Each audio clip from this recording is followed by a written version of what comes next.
Sa ngayon, wala po tayong bagyo o low pressure area sa loob ng ating Philippine Area of Responsibility. Pero may mga mangilang-ilang weather system na nagpapaulan sa ilang bahagi ng ating bansa. Alamin natin ang mga yan.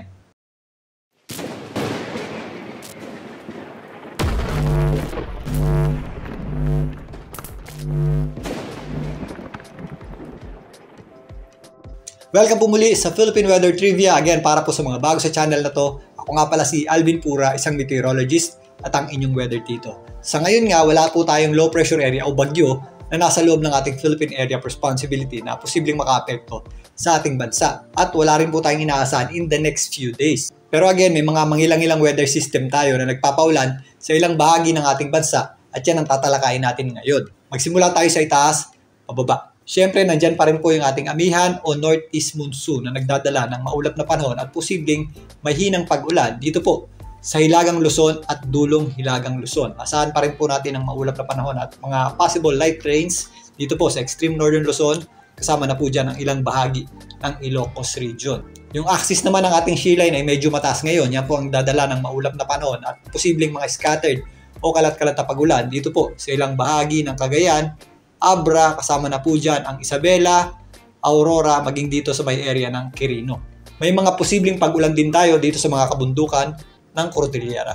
Although minsan nagpapakita naman ng araw, meron din tayo mga posibleng scattered o kalat-kalat na pag-ulan dito po sa ilang areas ng Quezon, Rizal, kasama na po dyan ang ilang bahagi ng Bicol region. Easterlies naman po yung ating hangin na nanggagaling sa silangan ang nakaka-apekto po dito sa ibabang bahagi ng ating shear line. Yan po ang area ng Visayas at Mindanao. Dahil sa warm at moist air o mainit at basang hangin ng ating easterlies, medyo mataas po ang tsansa ng ating mga thunderstorms, especially sa eastern section ng Visayas at Mindanao.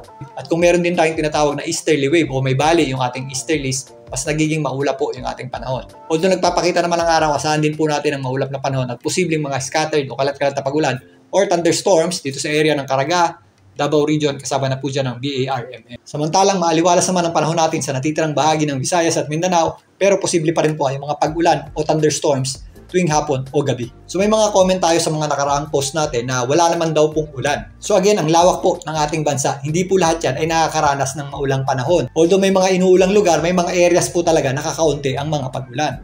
Kung wala pong pag-ulan sa inyo, mas safe po tayo dyan. Pero hindi nangangahulugan, hindi po maulan sa ilang parts ng ating bansa. Kapag ganitong panahon ng amihan at shear line, mostly yung konsentrasyon ng ating pag-ulan ay nandito sa eastern section ng ating bansa. Yan po yung mga areas na nakatapat dito sa Pacific Ocean. Mas kakaunti naman ang mga pag-ulan ng mga areas na nakatapat sa may West Philippine Sea. Dito po sa Luzon, pwede nyo pong gamitin ang mga kabundukan ng Cordillera at Sierra Madre bilang marker. Yung mga tawid bundok po niyan dito sa kaliwang side, gaya ng Zambales, Bataan, Pampanga, Ilocos, Pangasinan, ay mas kakaunti po ang mga pag-ulan kapag panahon ng amihan. Dito naman sa kabilang dako, kagaya ng Cagayan, Isabela at marami pang iba, mas marami po yung natatanggap na pag-ulan kapag panahon ng amihan. Ganon din po sa Visayas at Mindanao. Ito pong Eastern Visayas at rehiyon ng Caraga, kasama na po dyan ng Davao region, ay mas maraming nakukuhang pag-ulan kapag panahon ng amihan at uso po yung tinatawag nating shear line. Dito naman nga sa mga areas na nakaharap sa West Philippine Sea, although may mga pag-ulan pa rin, comparatively mas kakaunti po ang mga pag-ulan dyan kumpara dito sa mga eastern section ng ating bansa. Kapag panahon naman ng habagat, mas maulan itong western section o kanlurang bahagi ng ating bansa. So again, although wala po tayong bagyo o low pressure area sa loob ng ating Philippine Area of Responsibility, mag-ingat pa rin po tayo sa mga posibleng epekto ng mga pag-ulan dulot ng ating amihan, ng shear line at nitong ating tinatawag na easterlies. At kung minsan nga nakakaranas tayo ng tinatawag nating subasco. Ito po ay mga series o linya ng mga thunderstorms na kung minsan nagdadala ng malalakas na bugso ng hangin, parang bagyo, at malalakas na bugso ng ulan. Talakayin natin ng mas maigihan sa susunod. Muli, ito po ang inyong weather tito para sa Philippine Weather Trivia.